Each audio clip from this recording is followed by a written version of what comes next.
Good morning, kitty baby. Good morning, my sweet boy. Hi. Kitty. Baby wasn't just any stray, he was a survivor. A small, cautious cat with a black and white coat and a pair of wide, watchful eyes. He had spent some time living on the streets. No one knew exactly where he had come from or how long he had been fending for himself, but his scarred back and missing canine tooth hinted at a past full of hardship.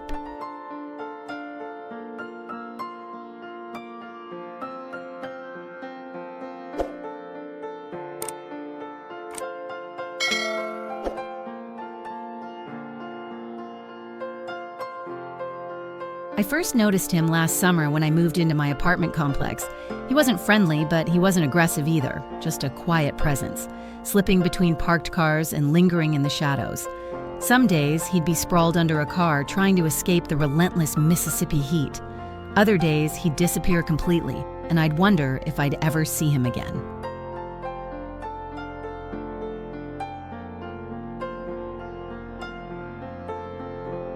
At first, I only observed him from a distance, but as the days passed, my concern grew. Was he safe?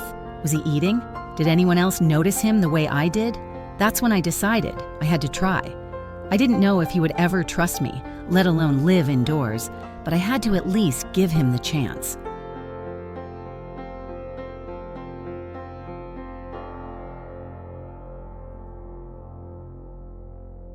It wasn't easy. Trust had to be earned, and that took time. At first, I just talked to him whenever I saw him. A soft, "Hey there," or "How's it going, buddy?" became part of my daily routine. He was cautious, but listened. Slowly, I started leaving food out near my patio, watching from a distance as he crept closer, his hunger winning over his fear.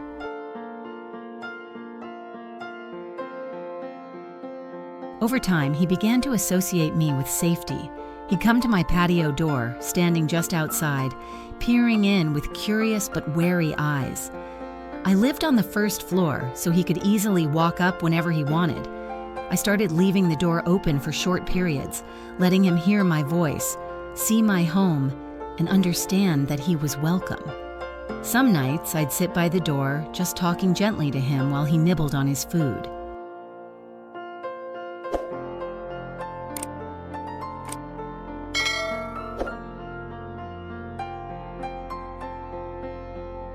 When the weather turned colder in November, I put out a soft blanket for him and left a small toy nearby. One night, to my surprise, I saw him batting at it playfully. It was a small moment, but it felt like a breakthrough. He was letting his guard down, if only a little. Then the first cold snap hit. Mississippi doesn't usually get too cold, but that week was different. I had placed a heated pad on my patio for him, and I kept waking up every few hours to turn it back on, hoping he was warm enough. I worried endlessly, wondering if he would be okay. Then, one evening, something incredible happened. He stepped inside.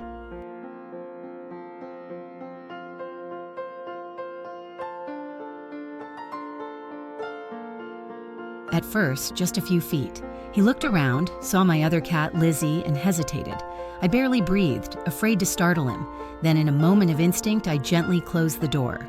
He was in.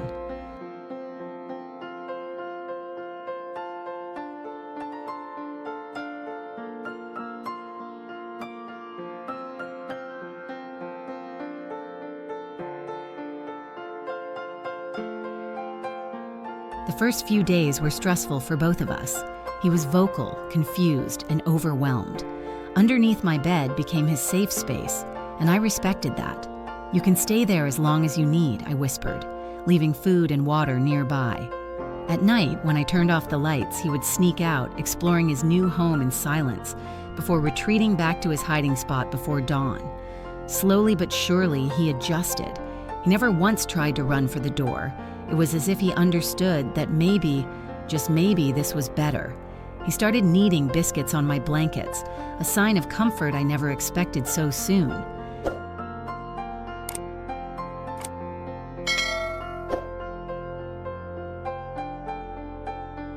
a vet visit confirmed he was around 7 or 8 years old and in surprisingly good health, except for one missing canine tooth and a scar on his back, evidence of a past I could only guess at. He had never been socialized, had never known the warmth of human companionship, yet here he was, learning to trust, to play, to belong. Hi.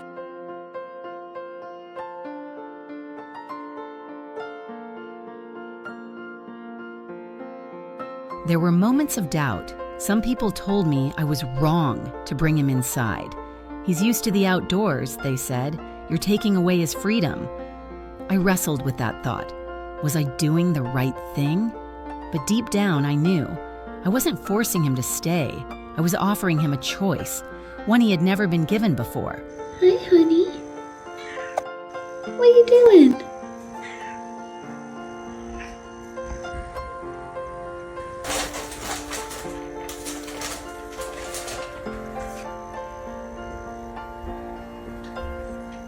Now, he's part of my family. My mom visited recently and was amazed by how gentle and polite he is.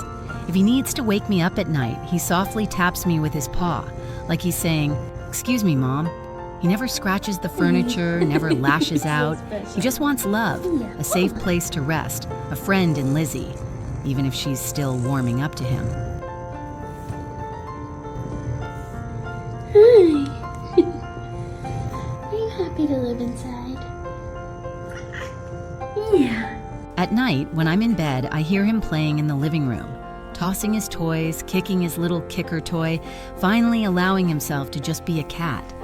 It's one of the most rewarding experiences of my life, knowing that this once feral soul has found a home.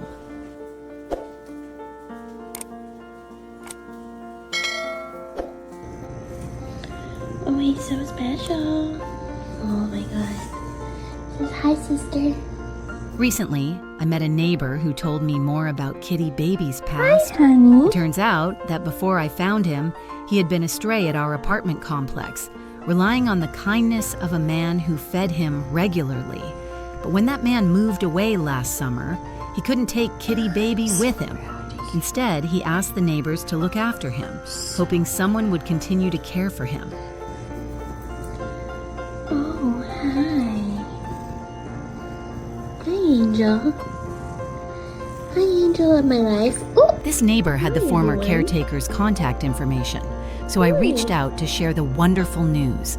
Kitty Baby was now safe, warm, and living indoors. The man was overjoyed. He even sent me a photo of Kitty Baby from July 2020. Seeing that picture was like looking at a childhood photo, a glimpse into a time before he became mine.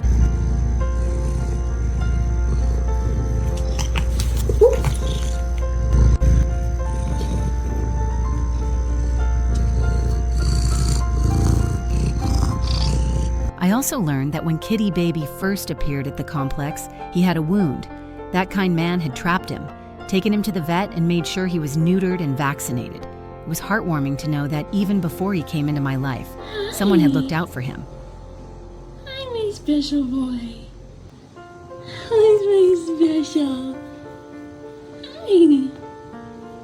I love you. I'm so proud of you. Now, as I watch Kitty Baby nap peacefully in the sunlight or bat at his favorite toy, I realize how far he has come. His journey wasn't easy, but it led him here, to safety, to warmth, to love. And every day I remind him, I love you. Somehow, I think he finally believes it. Want some more? Yeah. You want some more? Yes.